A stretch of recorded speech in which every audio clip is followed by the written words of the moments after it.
महाराष्ट्राच्या राजकारणामध्ये निवडणुकीमध्ये सत्ता स्थापनेच्या वेळी जे राजकारण पाहायला मिळालं होतं ते म्हणजे पहाटे पहाटे देवेंद्र फडणवीस आणि अजितदादा पवार यांनी घेतलेली शपथ. अजितदादा पवार यांनी माजी मुख्यमंत्री देवेंद्र फडणवीस यांच्यासोबत सत्ता स्थापन केली होती. या सत्ता स्थापनेची खरी माहिती अद्यापही कोणाला कळाली नाही. या विषयावर आजपर्यंत नेमकं काय झालं होतं या संदर्भात अजितदादा पवार तथा राष्ट्रवादी काँग्रेसचे अध्यक्ष शरद पवार यांनी काहीही सांगितले नाही. मात्र ठाकरे सरकारला 1 वर्ष पूर्ण होत असतानाच PM मोदी गांधी ट्रेडिंग पॉवरच्या लेखिका या पुस्तकामध्ये महाराष्ट्रातील त्या राजकीय परिस्थितीचा उघड एका प्रकारे आपल्या पुस्तकातून मांडली आहे. या पुस्तकामध्ये अनेक गप्पे स्फोट देखील करण्यात आले आहे.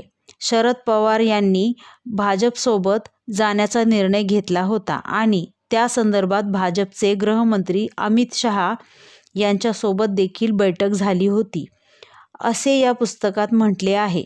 त्यामुळे महाराष्ट्रातील सरकारला 27 नोव्हेंबर रोजी वर्षपूर्ती होत असतानाच आता या पुस्तकाने पुन्हा त्या आठवणी ताज्या केल्या असल्यामुळे राजकीय वर्तुळात चांगलीच चर्चा सुरू आहे.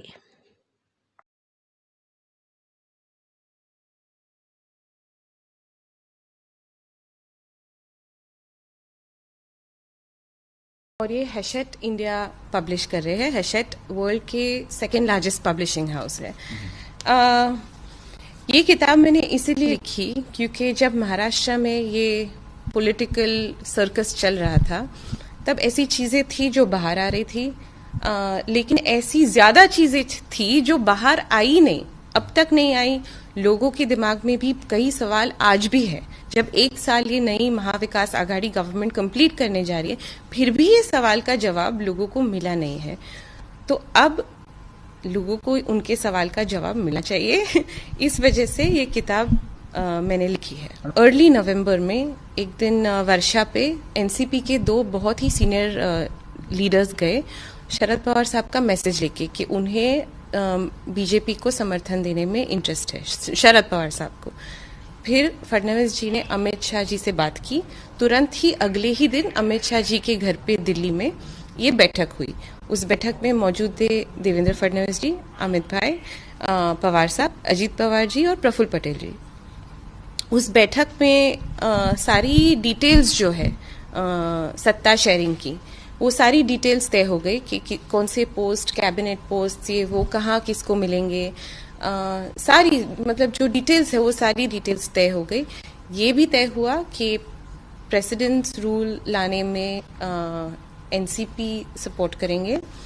प्रेसिडेंट्स रूल के बाद पवार साहब पूरे स्टेट को टूर करेंगे. टूर करने के बाद वो मीडिया के आगे आएंगे और बताएंगे कि मैं लोगों की तकलीफ़ें मैंने देखी है.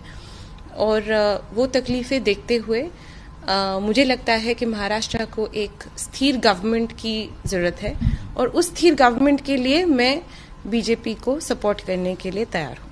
मुझे नहीं लगता कि ऐसा कोई इंसान है जो पवार साहब को समझ सके, लेकिन और उनकी राजनीति जो है वो समझ सके.